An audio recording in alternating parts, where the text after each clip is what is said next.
Please join me in welcoming Joe Poire, Sara Young, and Diana Ruchert.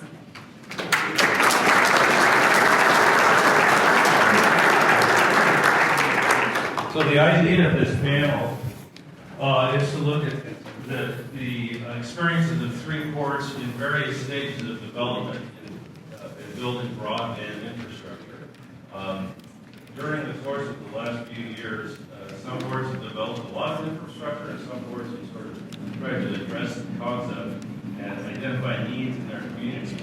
And a lot of great things have happened, but I get a lot of calls saying, James, how do we go about identifying what our need is locally and answering the question, should we be in this business? So I hope this panel will give you some insight into how that was handled in these port districts and what conclusions they came to, what kind of infrastructure they built as part of that process. So, Joe, I'm going to try to refrain.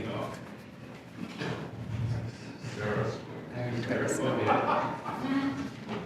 practice so much. Okay. Yeah, very good. He does.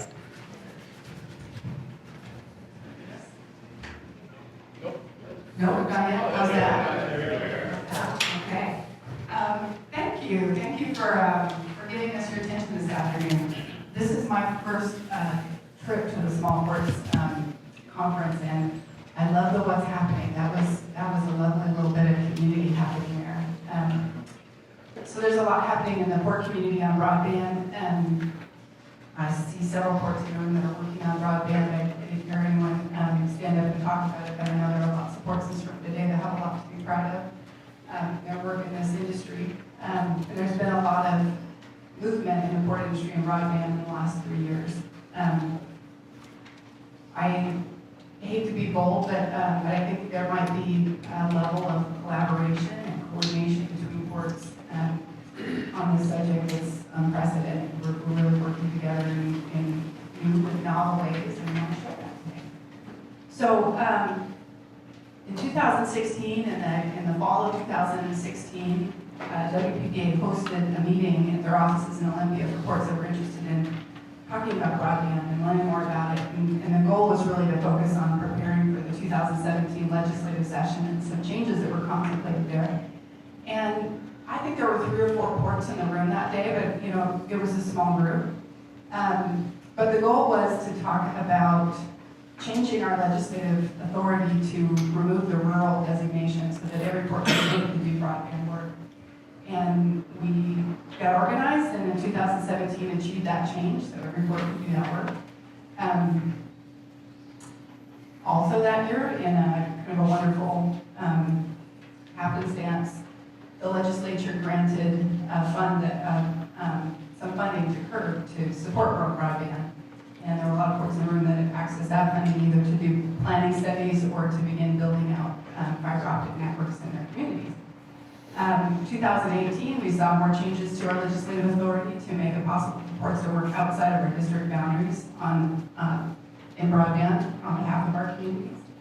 And we're now seeing Public Works Trust Fund with $25 million to support broadband in the state, and we think ports have a good opportunity to be a part of that funding and to do good work in our community. So my port is working on broadband, obviously.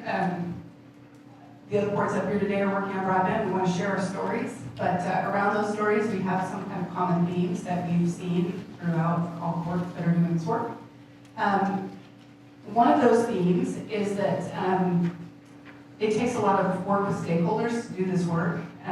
Public sector, private sector, there are telecom providers, private sector industry partners that we need to engage with in this work. We need to bring our communities together and get their support. It tends to be a topic that everybody's really interested in. Nobody's satisfied with their internet service. And so we really have to think carefully about how we approach stakeholder engagement. Second thing would be that collaboration I talked about. Again, ports around the state are working together in really interesting ways, really interesting partnerships have happened. This year we started a broadband committee within WPPA. It's actually a subcommittee in WPPA. Joe Poire and my executive director, Patsy Martin, are co-chairs of that committee. If you're interested in hearing more about that committee or participating in it, reach out to either WPPA or one of us, and we'll get you connected with those meetings. Second thing that's happened is that an outgrowth of that committee has been, there's a group of ports that are going forward to form a limited liability corporation to do broadband collaboratively and to create a framework that all ports can plug into and participate in to really allow us to do collaborative work. And final theme is that the telecom industry is a really dynamic industry. There's a lot of consolidation that goes on. Things move quickly, business plans change, and we as a port community just need to be really responsive and adaptive in that environment. So we'll just we'll share our stories today, and maybe you can pick up on some of those themes. So I think we're going to start. Good afternoon. This is Jake. Can you hear me? I'm sorry I have a cold. I can't hear myself. We started at Whitman, and I think it was probably around small ports in 1998 in this venture. And want me to talk louder? A little louder. Okay, sorry. The people in the front are going like this. We started. You must be doing great because people are going like that. There you go. We started in 1998 on broadband. I don't even know what we called it then.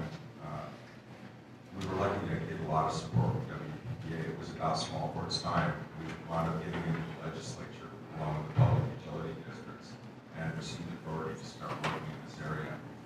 And I think we pursued it along until about 2013 before any other ports got involved. We've been lucky to have a lot of collaboration in the last 3 or 4 years, which we're talking about today. But for the Port of Whitman, this turned into an economic development enterprise. It just didn't turn into a piece of infrastructure we built. We have Washington State University in our county. We have a high-tech business park that is a lot of intellectual property and patent spins out of the university that today is on 140 acres, just about 3,000 jobs, 600 million a year in sales. All of these companies are using Poire fiber back to the University of Washington, WSU, U of I, and out into the world. Our network has expanded greatly. We're in 2 states, 6 counties, and 30-some cities. And our fiber project, revenue-wise, now makes up about 50% of our operations. We've grown 400% in revenue in the last 20 years. And this has been a large component of it. And I think the reason it's a large component of it is we are too larger than the state of Rhode Island, and we're all agriculture. And we have 3 shipping facilities on the Snake River and 135 miles of state rail line that we use to ship grain. And those jobs have become highly capitalized, fewer employees, automated fertilizer plants. Farms are now 15 to 20, 30,000 acres. So we've seen a decline in people in the rural communities. We have 16 communities in Whitman County. And we've seen a decline in people needed in agriculture. But yet we've been able to grow, and the growth has been around technology manufacturing. This fiber is played into a key part of it. I think we'll talk a little about this Ports LLC, maybe for a second right now. 6 ports, some are here in this room, have gathered together to form this limited liability company to be able to partner and work on things in this industry. It is a fast-moving industry. There's one of the incumbent licensed exchange carriers in the state right now that is in a process of being sold. That's 40% of the geography of Washington State. CenturyLink, the other large incumbent licensed exchange carrier, is watching that sale very carefully. These companies are trying to find ways to get out of their obligation to serve outside of the urban competitive markets where they can make a profit. The world has changed greatly. Congress has not opened the Telecommunications Act since 1997. So if you think about where the world was with technology in 1997, here we are today. And they don't show any sign of trying to open it up. The federal regulatory system and the speeds that they want to regulate and transmit bandwidth at are at speeds that can barely have 3 teenagers using Netflix, let alone run a business. So, you know, if you want high-paying, living wage jobs and technology in your community, Congress isn't going to work on it. The federal agencies aren't going to regulate beyond that 75-year-old copper that's in the ground. And somebody's got to spend money and put in infrastructure, and I think ports are a perfect fit for that. And we think we've developed a model where we put in the longer ROI, hard assets, the fiber, the cement, the vaults, buildings, and then lease this at reasonable rates to companies that can put their electronics on it and do their expertise. They need to get their money back in under 3 years in most cases, because technology changes, things become obsolescent that quick. But yet the parts that we're putting in, we have fiber that we put in 22, 23 years ago, we still use today. We have just over 140 miles of fiber right now in our backbone and about 60 miles in our distribution, so 200 and some miles. We've been dug up twice, is all. It's good infrastructure, we have a good model. The first time we got dug up, I hired a guy to put in a water line on our property, he dug up our fiber. We invited it ourselves, we paid for it twice. So it's doable, it's manageable infrastructure for ports, and it's great to see a bunch of other ports getting involved.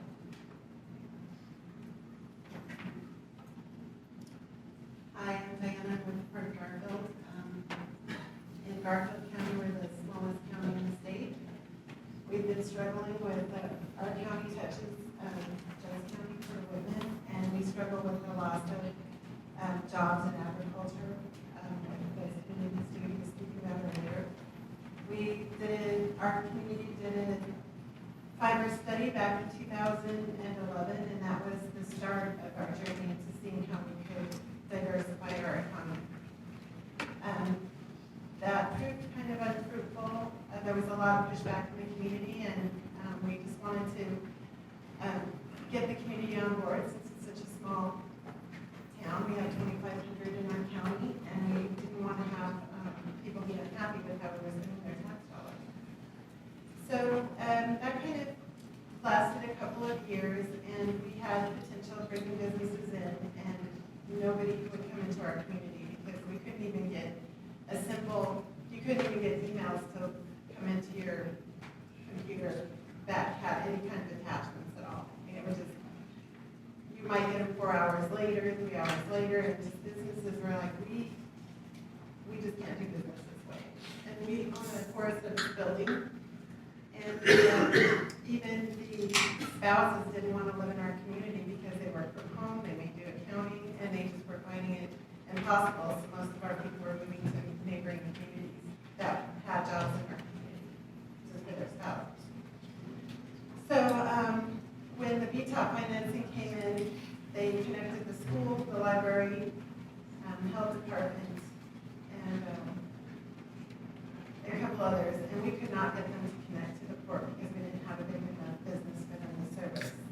So we continued at the port district to not be able to get our emails in. I mean, I might get an email from Joe that I couldn't even get it until the afternoon when he sent it at 11 o'clock. I mean, it's just crazy that people just don't realize how bad it can be.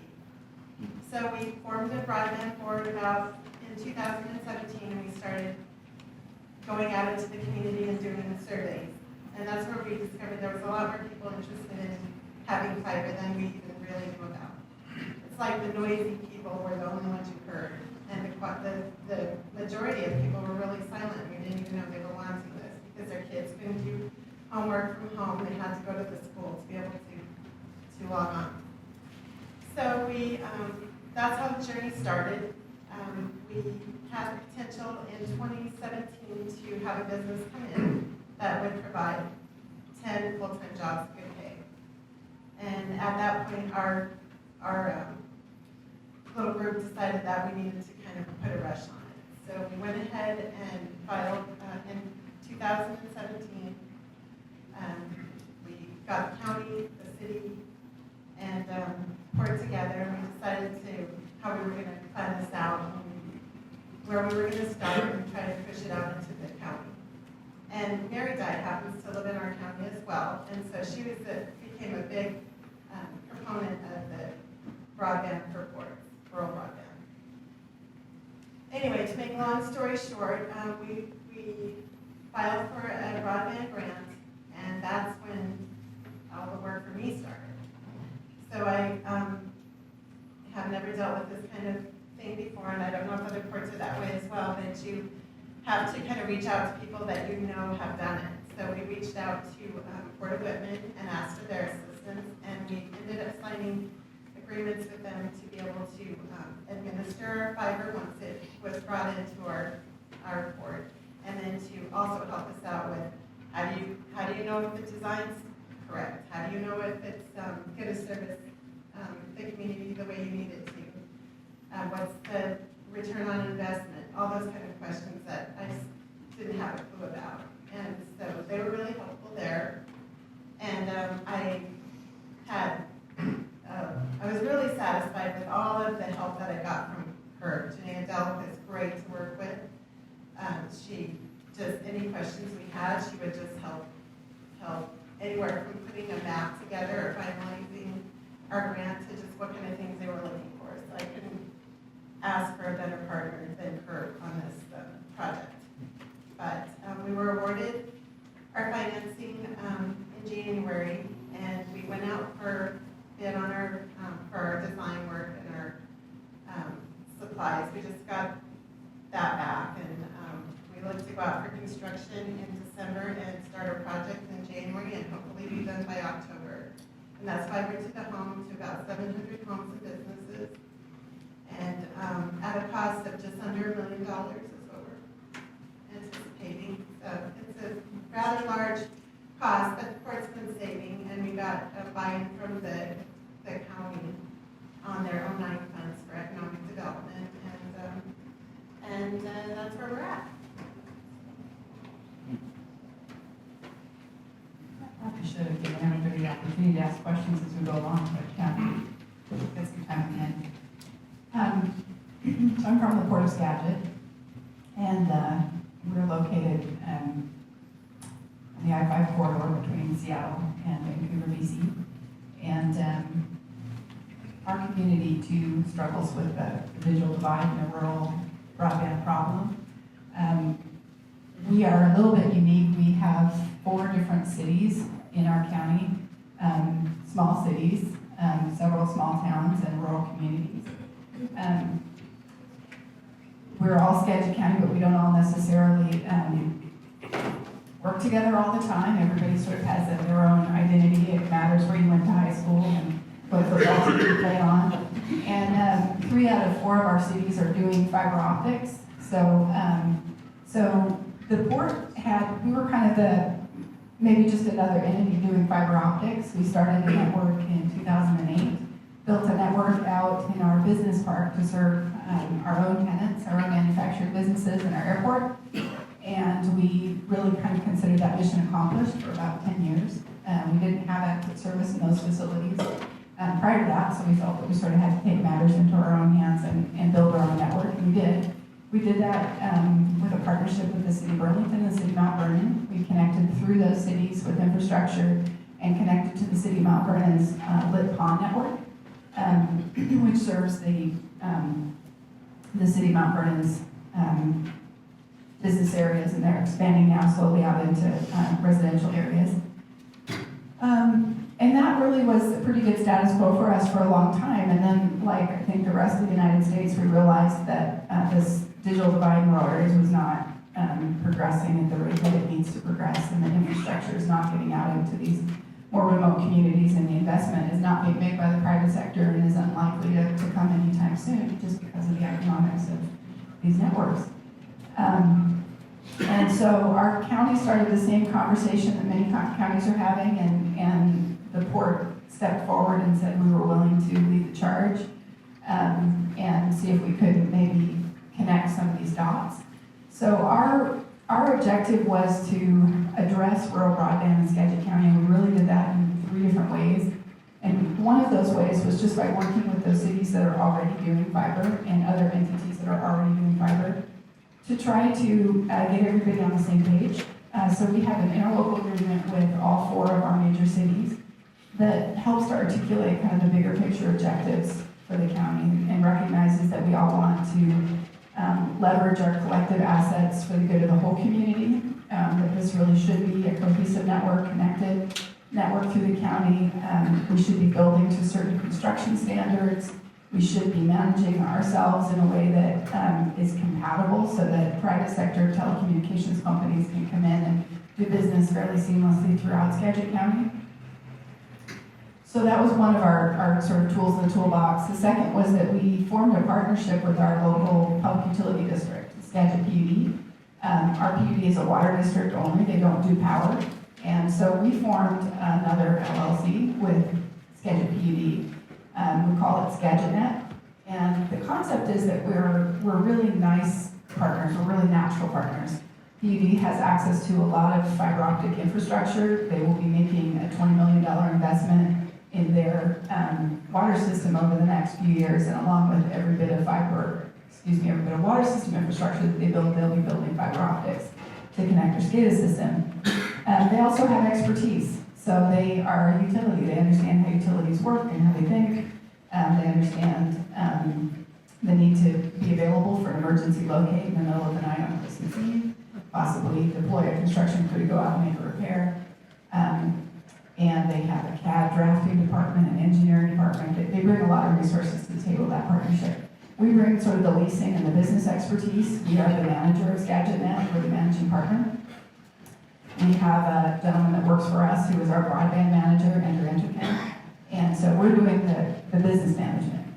And then the third thing we're doing is we're building infrastructure, like many of you. We are building the piece of fiber backbone that connects all of those communities together so that those networks can talk to each other and work together. And then we're building out into the portion of the community to the east, our most rural communities where nobody has gone before. And we're doing that with a lot of funding support. So we've received about $3 million from Skagit County in .09 funds, and $1 million from the Curve Broadband Fund and a grant loan combination that's helping us get out to concrete our most rural community that is currently a part of this bill. So those are some of the things we're doing. We've also discovered that we've begun to understand the telecom industry just a tiny little bit, enough to realize that we do have concerns beyond Skagit County, that one of the greatest constraints we have to the way telecommunications economics work in our community is actually transport infrastructure on the I-5 corridor between our sort of northern Puget Sound region and the Weston building in downtown Seattle. So we've come to realize that in order to really affect better services and better pricing in our community, we need to be concerned with how we acquire access to data transport down to Seattle. So there are a lot of different things that we've discussed to try to affect some change there in our community, but our concerns expanded beyond building a fiber network pretty quickly when we began to understand that. The other thing I'll say is that we have a lot going on in our port, like many of you, and we really wanted to make a difference in this industry and in telecom in our county, but we didn't necessarily want to build a full telecom enterprise in our port district. We have a lot of other things going on. We didn't necessarily want to staff up, and we don't have the expertise, and that's a real challenge for us. So we, like the Port of Garfield, leaned heavily on our friends at the Port of Whitman and got a lot of advice and counsel and support. And that developed into a management agreement that we have with the Port of Whitman to help us also manage pieces of the business part of the enterprise. And from there, the next place we're going to go is to work with this LLC, this Ports LLC that is being stood up now. That LLC will come to fruition in 2020, in January 2020. And we expect that our management agreement with the Port of Whitman will become an agreement with the LLC. That will become a good template for others that want to get the same kind of help and want to be able to work together collaboratively so we get some economies of scale and we're able to leverage our collective expertise and see where it can go from here. So that's what's going on in our port.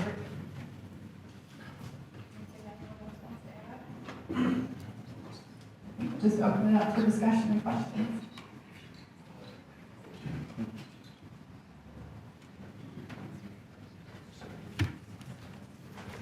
When you're expanding the fiber network, are you focusing exclusively on the unserved area, which are sort of the non-profitable or less profitable ones to start with? Are you also looking at co-locating in some of the more urban areas as sort of a financial hedge for the other piece? How does that work when there's already service in place?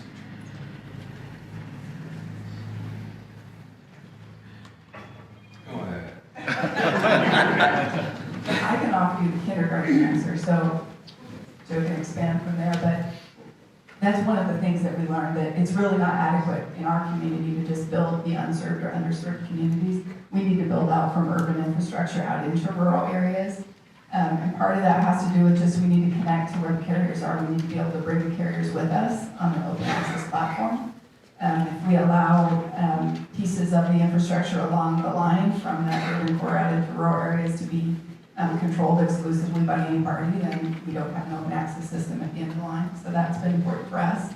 We're also aware that economics, we really want our system to be self-sustaining. We're involved because the portion of our county that we need to address, it's not, there isn't a lot of incentive for the private sector to invest there because they can't realize a 2 to 3 year return on their investment. So we're looking at a 15-year return on our investment. But at the same time, we need to aggregate the need in our community from our urban areas, not rural areas. So we're concerned with all of that.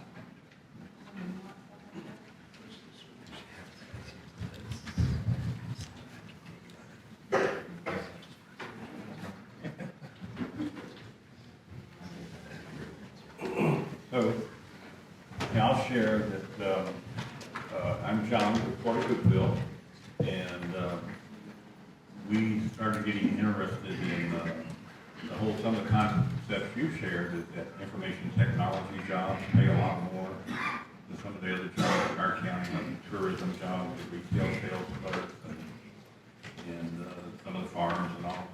So we had an awareness a couple of years ago that we needed to beef up information technology jobs in Island County. So we did reach out to the Port of Skagit.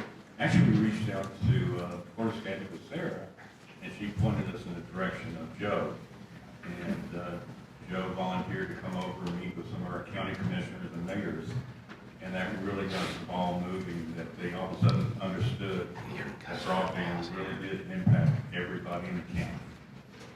So they're helping us. We have an interlocal agreement, and they're helping us do our curved broadband planning study. And so, there is that collaboration that's so important, because it is a very challenging area to understand. It's very much a moving target with telecommunications and technology.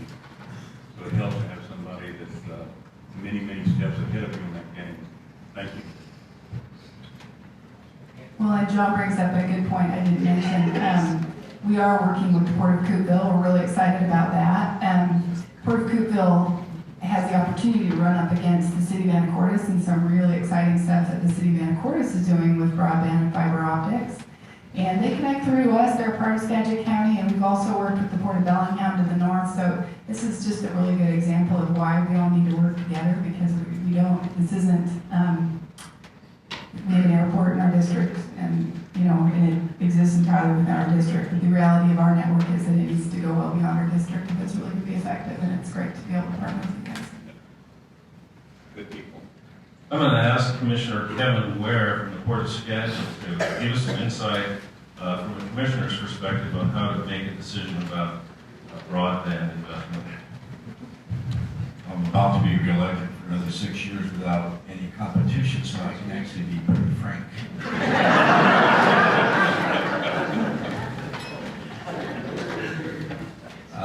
The politics of this in our community were kind of interesting, and I suspect they're similar to what you might encounter as commissioners. We have 2 or 3 municipalities in Skagit County that actually did a pretty good job of taking care of fiber within their borders. And then they became very ethnocentric about that. They didn't really want to share that, particularly with the adjacent city. And you could kind of see why, because they did it for reasons of their own economic improvement. And they didn't want to necessarily share that with the city next door. Besides that, they didn't go to high school with those guys. So there was issues, okay? And so there's that problem of the municipalities themselves having fairly good coverage. But then there's another issue. Municipalities actually didn't have the kind of acreage that would be required for the employers that we would like to have in the county. So for example, we're trying to actively and successfully recruit employers that need 100 acres and maybe 400 or 500 high-tech jobs. Well, that kind of land is not available in municipalities, so that means you have to go to the county. And the county, in the main, didn't have the kind of fiber that was needed for those kind of industries. So this resulted in the county commissioners actually looking at this, and you have to understand in our community, the county commissioners don't commonly eat dinner with the mayors. Now, maybe they do in your community, but these people don't commonly get together for lunch or to go work out together or anything. It's kind of a perception that they'll take care of the city and the county will take care of the county, but they don't necessarily want to work together very much. And the Poire, with the likes of Sara and Patsy Martin over the last several years, have kind of become neutral in this kind of, I wouldn't say it's antagonism, they're just not real cooperative. And so what happened is the county commissioners realized they needed to expand fiber up to the county as a whole. And they approached the port, namely the port commissioners, the 3 of us, I think Bill Schuh was here somewhere, and said, you guys, can you get your staff to do fiber in the county, because it's very difficult for us to do so with the politics being what they are. Now, I'd like to tell you that this 3 commissioners, we were really far. We have real far-sighted and everything. Frankly, we didn't want to do it. And the reason why is we got a staff of 23, and they were very, very busy doing a lot of other things. So we were really reluctant. The county commissioners, in the end, kind of leaned on us a little bit, and they said, look, Case, if we give you $1 million in a .09 grant, how does that make you feel? Well, that made us feel quite a bit better.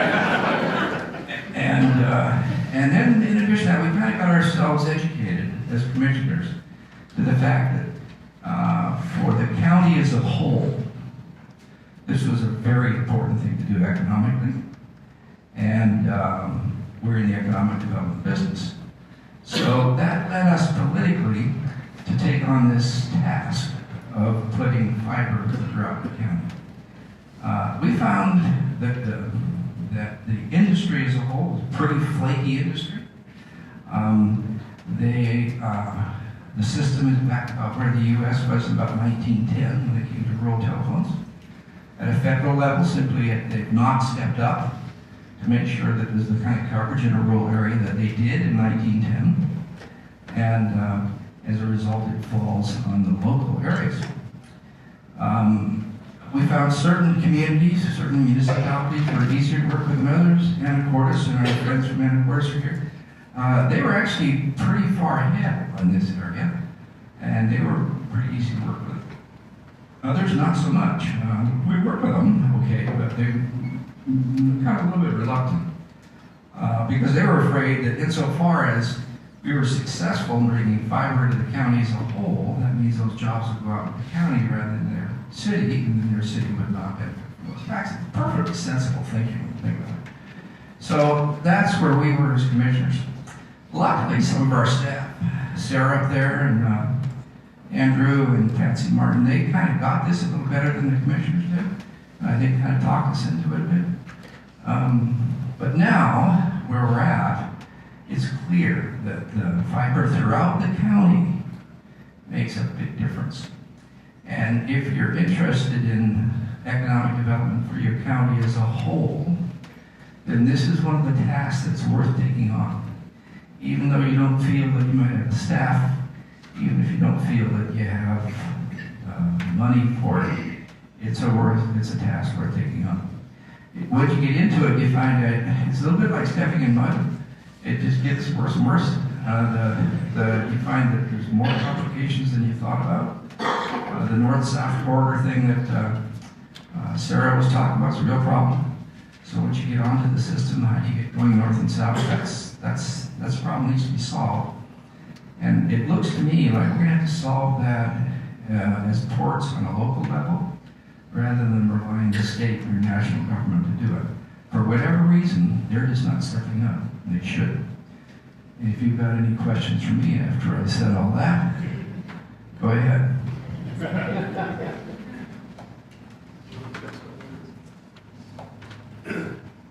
James, I've got a question. With the technology, I'm glad that you said it was 15 years for payback. That's a little long in the technology field, but in 15 years we might not have any broadband, not like this, we might say. I don't know if we had to have those wires into our house for internet. So what's the thought on the future of the technology with getting high-speed internet at my house or a house in the rural area? Will any of this be needed in 15 years? What were your considerations on that front? 5G is coming into the Edmonds area soon. And with the other things, I'm sure there's a lot of people using their cell phone for unlimited coverage now that I'm needing broadband in the house.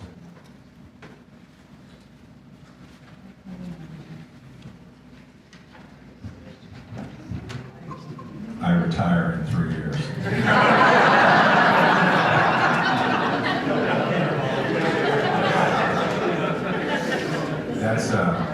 That's a really good question.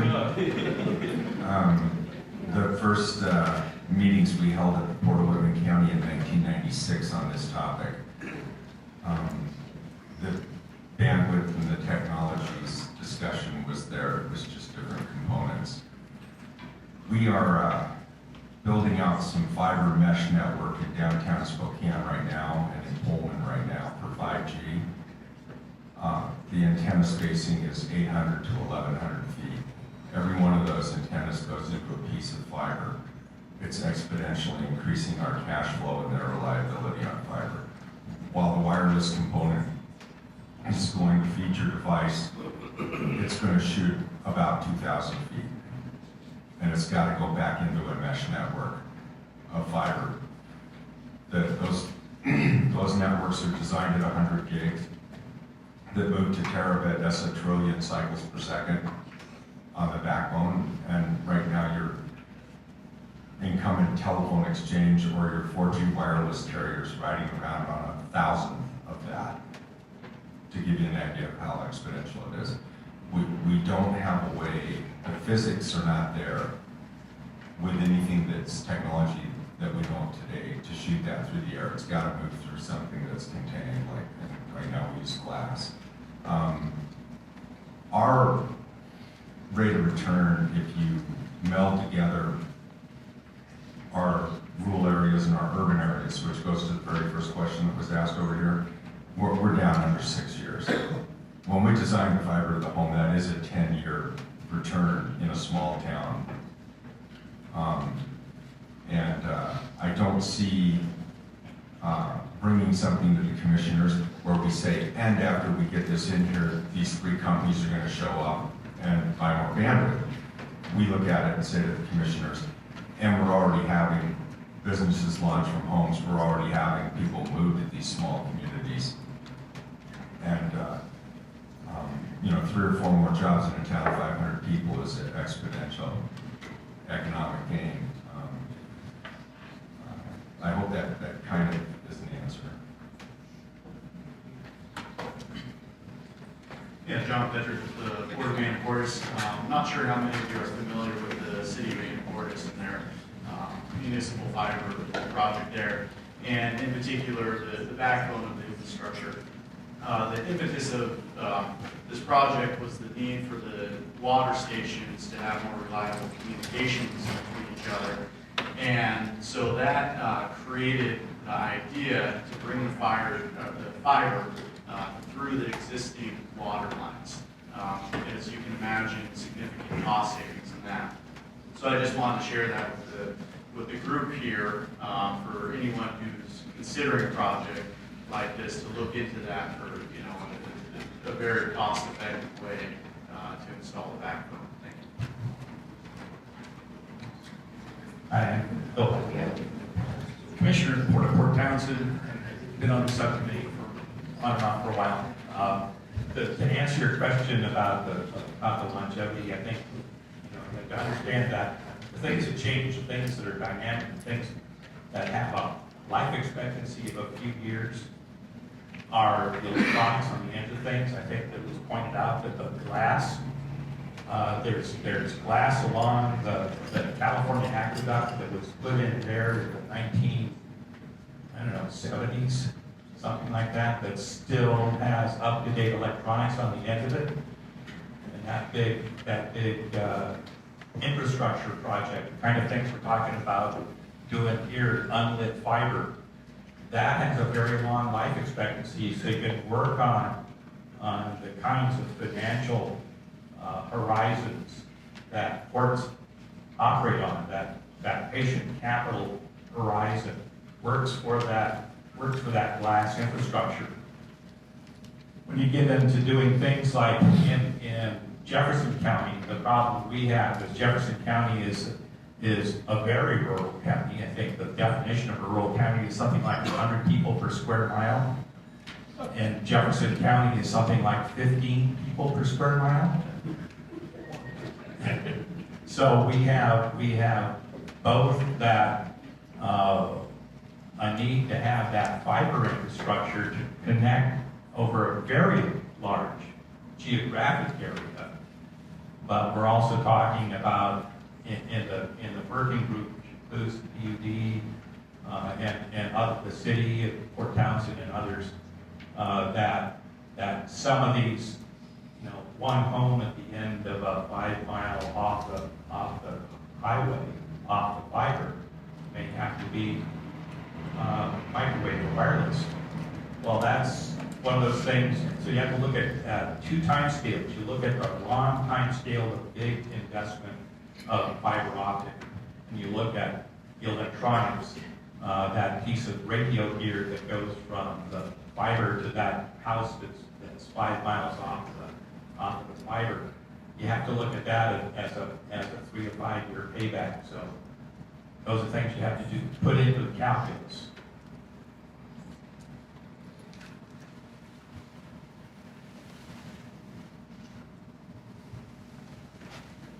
Any other comments or questions? I've got one. What's it like, and what's the process, what's the experience of forming up just the idea of maybe my community needs this and going to Ruchert for a $50,000 loan for assessment? Diane? Nervous, I wasn't paying attention. Oh. That's the danger of being in this room. Putting it together wasn't too difficult because when you come from nothing and you can't do basic business, it's not a far jump to think that you need to change it. And when your school has it and they're assigning everything to your students and they can't do the work there and they start bugging the teachers to come in after hours so that they can get in and do their homework, that, once the schools know and start pushing things, that was pretty easy once we started surveying out to the community. Thinking about going to Curb was, we've done some loans with Curb before, and so we've had a lot of success with that. So just working with them in the past, although it was Carrie Law that I was dealt with in the past, I enjoyed working with Janae, getting to know her, and it's just super easy. It's just like maybe she's your sister. I mean, it's so easy to talk to her. And probably the biggest thing with the community is when they see the dollars attached to it. But when we paint out our ROI, it's, you know, that's a little easier to get our community on board with. And we also have a lot of bad cell phone coverage in our community, and that will allow for towers to be put up, and different carriers will put their equipment on that, and that will allow for better cell phone coverage. So that's something you guys might appreciate when you're driving through Pomeroy and all of a sudden you can't get a call. You're ready going through that neck of the woods. Now we have 2 carriers that are interested in leasing some dark fiber to their towers. So, but it's just an easy process. Very good, thank you. Let's thank our panel today. Thank you.